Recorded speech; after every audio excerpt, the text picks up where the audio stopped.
Now comes the disadvantages of line organization. First disadvantage is overloads key person. As we know, under the line organization, the information always flows from top to bottom. Means the number of the size of the organization is small, and there is a single manager who manages all the departments. Overloads key person means key person is the manager. Means sometimes the key person or the manager could be overloaded, which might disturb his work-life balance. Next is lack of specialization. Under the line organization structure, there's lack of specialization. Means employees are just allocated different tasks, different duties which they have to perform, and there might be a possibility that the task which for which they are being allotted, they might not be expert in that task or in that area. Lack of initiatives. Just because the specialization is not taken into consideration, so there might be a lack of initiatives. Employees will just perform their work and they will just simply take their salaries, and they might not be interested in taking some initiatives which would lead to the better efficiency of the organization. The last point is scope of favoritism.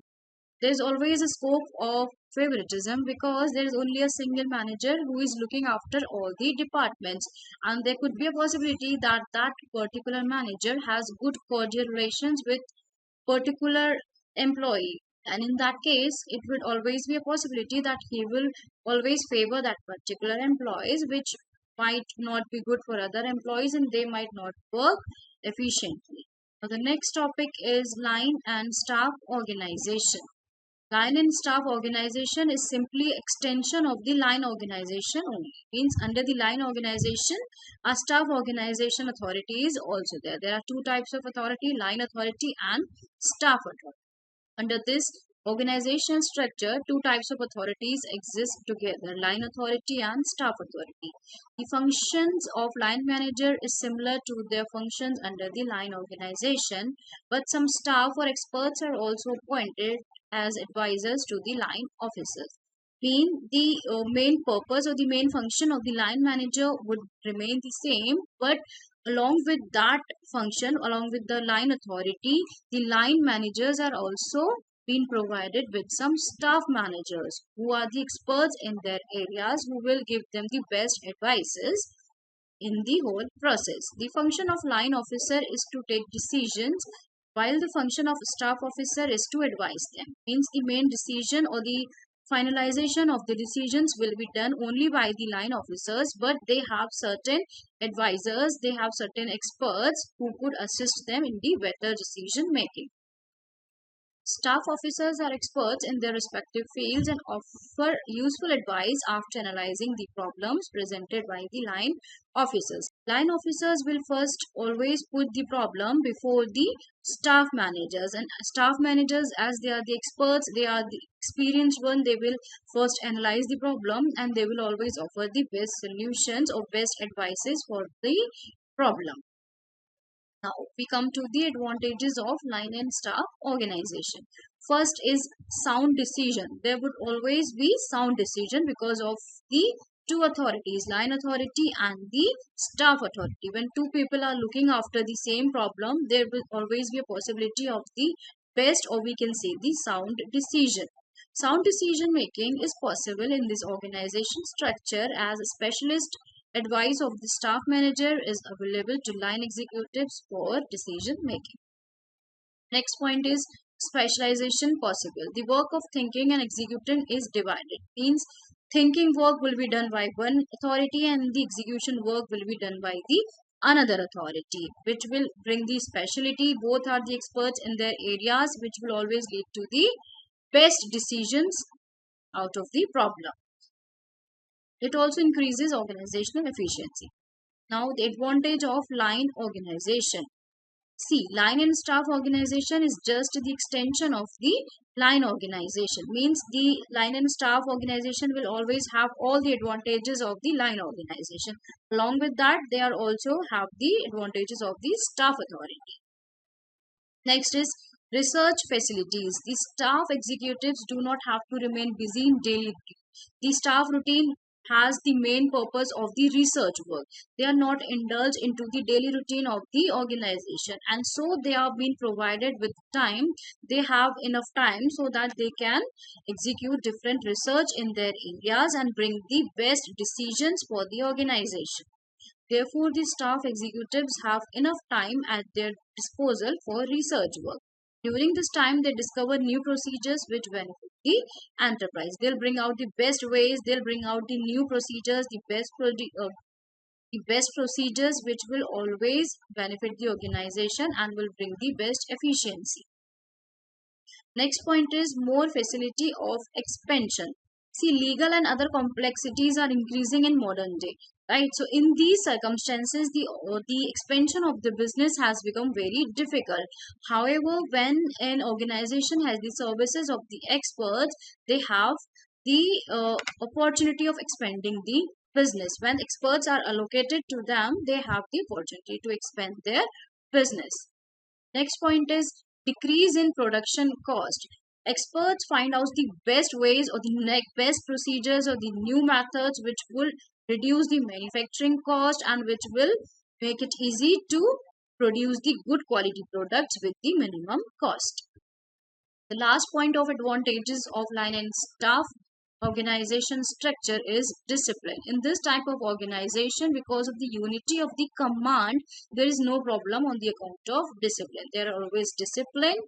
The employees will always work towards the attainment of the organizational objective.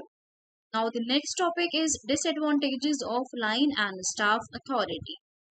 So the first point is conflict between line and staff authority. There is always a possibility that in some cases there might be a conflict between the line authority and the staff authority. And if the conflict occurs between both of them, there would be the whole manufacturing process or the whole process of the organization will obviously be disturbed, and so the efficiency cannot be brought up. Next is dependency on expert. Line managers may not like staff personnel telling them what to do and how to.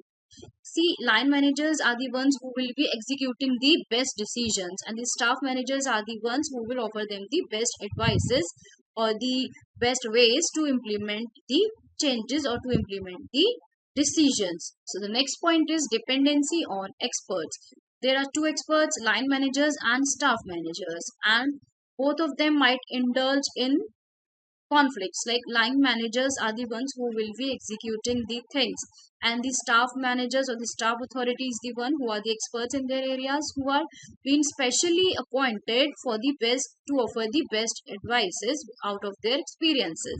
And line managers sometimes may not agree by their advices, so in that case conflicts may occur and they may not rely on each other and the production process could be stopped. Next point is some staff people have difficulty adjusting to the role, especially when the line managers are reluctant to accept the advices. Means sometimes line manager may not like the advice of the staff manager. He may be reluctant to implement the things or the decisions which are being told by the staff managers, which could delay the whole production process, which could delay the attainment of the organizational objective. Next point is staff do not have any authority in implementing their advice. See, for implementing the changes, staff is being not allowed. Only the person who is being allowed for the decision making is the staff authority, and the employees working in the organization, they may not be allowed to take part in the decision making. So they might feel left out or they might not work towards the attainment of the organizational objective. Costly, it is obviously costly because there are two managers, line manager and the staff managers, which could increase the cost for the organization. Sometimes all organizations cannot afford two experts, so which might be costly. This organization structure is costly to operate as staff experts are specialists and hence high remuneration need to be paid to them. Staff experts may charge a good amount, a handsome amount of money, which the organization may not be in a position to pay such handsome amount of money. Also, their services may not benefit the organization since implementation of their advice is solely in the hands of the line managers.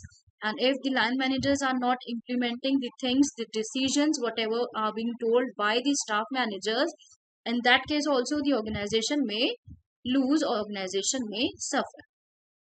The last disadvantage is the line and staff of organization is suitable for medium to large size businesses. It may not be suitable for smaller organizations because small organization may not be able to afford the experts who could charge the good amount of money. Since the legal and other complexities have increased, it has become almost a dream for the businesses to succeed in the area or in the absence of the experts. And the chief drawback of this kind of organization is the conflict between two authorities. Their conflict can be handled by clearly defining their relation. Means their roles should always be predetermined, or they should always be told priorly only about their roles. Line executive will execute the things and staff manager will always lead or will always help the line authority or the line managers in the attainment of the organizational objective.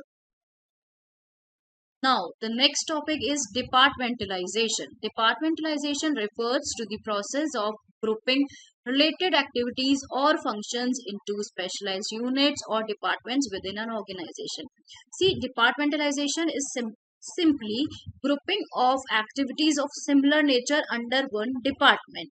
Means activities of production will go under production department, activities related to finance will go under finance department, and after the departmentalization the allotment or the assignment of work will be done. The duties will be provided or duties will be allocated to different employees as per their specialization. In whatever area they are specialized, they will be allocated that task which will lead to the specialization in the work, and hence they will be expert in that work. Now the next topic is departmentation. Departmentation is simply the process of grouping of activities of similar nature under one department.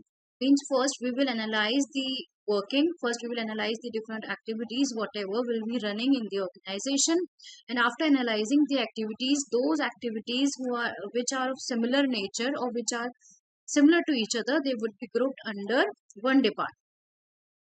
Departmentation refers to the process of grouping related activities or functions into specialized units or departments. Means, and the grouping of that activities, the process in itself, this is called formation of departments or departmentalization.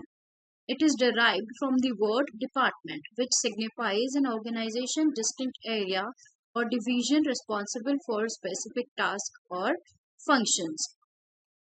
Departmentation involves organizing and dividing the organization's workload into smaller manageable units, allowing employees to focus on their specific area of expertise. Now, departmentation also ensures that no employee is overburdened, right? And it will always lead to the specialization. Means whatever tasks are being divided among the employees, this would be done on the basis of their area or the basis of their specialization. They will obviously become expertise in that area, which will bring the higher efficiency in the organization. As a result, departmentation streamlines the functioning of an organization and helps in achieving its objective more efficiently. When employees are expert or when they are expertise in that area, this will obviously bring the higher efficiency in the organization and work will be done in very short time. Now, why there is need for departmentation?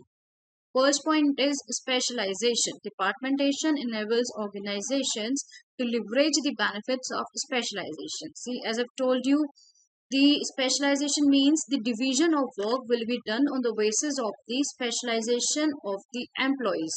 So it brings the specialization. By dividing work based on expertise, employees can focus on their area of proficiency, leading to increased productivity and higher quality output with minimum manufacturing cost. Coordination. Now there's coordination, there's better coordination among different departments, which will enhance the roles or responsibilities of every employee and will result in the better attainment of the organizational objective. Then the next point is control. Departmentation simplifies the process of monitoring and controlling the activities of various departments. Now, By setting departmental goals and performance standards, managers can evaluate each department's progress. Means manager would be there who would be evaluating the each department performance, and if there is need for any corrective action, then managers can immediately implement those corrective actions, which will lead to the better efficiency and hence the better accomplishment of the organizational goal. Next is accountability. Under departmentalization, the roles and responsibilities, or we can say the responsibility or authority of the employees is already clear to them, and hence they know to whom they have to report, to whom they are accountable. This clear demarcation helps employees understand their contribution to the organization and encourages them to take ownership of their work. This will also encourage them to take the ownership of their work, that I would be responsible for this work, so I should do this in a better way. Growth and expansion. As the work is being done by the specialized person and there's always a manager who is monitoring their performance, there are always high chances of growth and expansion. Means the specialized person will do that work in a minimum time with the minimum manufacturing cost, and hence it allows the owner of the organization to easily expand or to easily grow their organization. So the last point is resource utilization. Hence, the work is done by the specialized person, and so there is better or the best utilization of resources with no duplication of work or with no wastage of the resources. The employees would be working in a way that the no resources are wasted, the better efficiency is achieved. Now we come to the next topic, which is centralization and decentralization. So centralization is basically when the power of decision making is all up to the hands of top level manager. See, it is a process of transferring and assigning decision making authority to the higher level of an organizational hierarchy. Here, all the decisions related to the operations, be it related to the allocation of resources, be it related to the assignment of duties to the employees, everything is done by the top level managers. Employees are neither allowed to speak in the decision making, neither their decisions are favored. So the span of control of the top managers is relatively broad, and relatively there are more tiers in the organization. Now we come to the advantages of centralization. The first is transparency in the chain of command. As the complete decision making is into the hands of the top level managers, and so the employees working in the organization are aware of this chain of command, that all they have to do is to follow the commands of the top level managers. So there is transparency, as they know to whom they are answerable, to whom they have to report. Employees are aware of whom they are supposed to report to, and there is a clear line of authority delegation. Next point is lesser operational cost. As the decision making is done by only the top level managers, so there is no need to appoint different managers for different departments, as the monitoring is directly done by the top level managers, and so the cost for appointing the different managers for different department is not incurred. As everyone is informed of their duties, it lowers the cost of outsourcing the managers from outside the organization. The last point is suitable communication channel. Hence, appropriate communication routes are established. Direct control and supervision are helpful to ensure that there is no task of duplication or poor quality. As the top level managers will monitor the performance of the employees, so they ensure that there is no duplication of work or the goods produced are of good quality. So the next topic is disadvantages of centralization. First is lack of individual initiatives. As the employees are aware, they are not allowed to speak in the decision making, or their creative minds are not being utilized in decision making.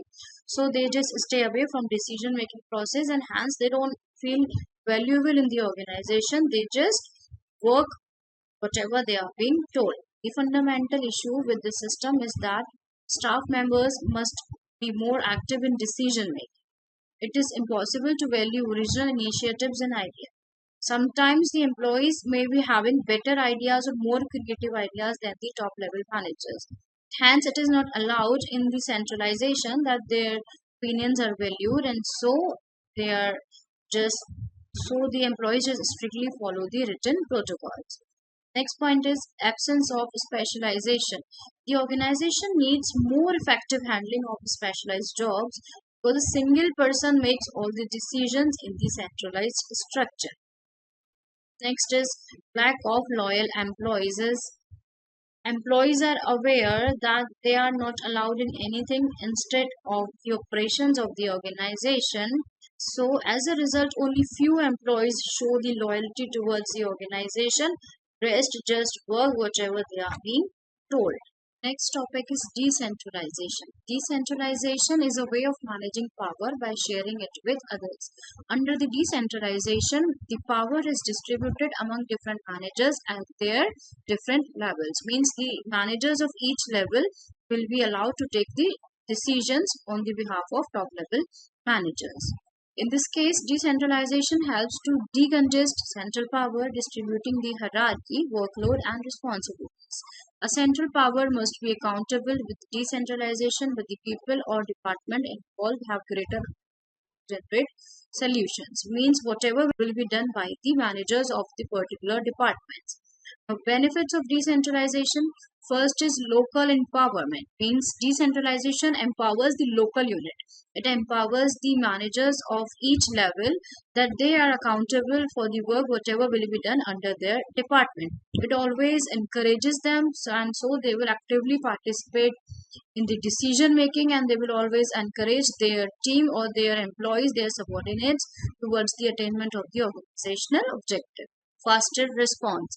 As the managers of different levels are allowed to communicate with each other, and in case if there are certain changes that are needed to be implemented in the organization, then those changes can easily be communicated to the other departmental managers and can easily be implemented on time, which can be crucial in an dynamic environment. Last point is enhanced accountability. See, when managers are being allocated the authority for the task of their department, they themselves feel very important or valuable for the organization, and so they take the best decisions in their area, in their department, as they have greater ownership and responsibility for the outcomes. The disadvantages of decentralization. First point is coordination challenge. Sometimes it may be a case that there is no good coordination among the managers of different departments, and they might indulge in conflicts, and so in that case the efficiency cannot be maintained and the organizational goals cannot be achieved. Inconsistency. There may be variations in policies and practices across different units. Means different department could have the different policies which they have to follow, which could result in the inconsistency and lack of standardization in their particular departments. Last point is risk of duplication. In each cases, decentralization may result in the duplication of efforts because the different departments would be performing the same activities, same task, which could lead to the confusion or which could lead to the duplication of the same task under the different departments, which will obviously disturb the operations of the organization and will lead to the wastage of the resources in the organization.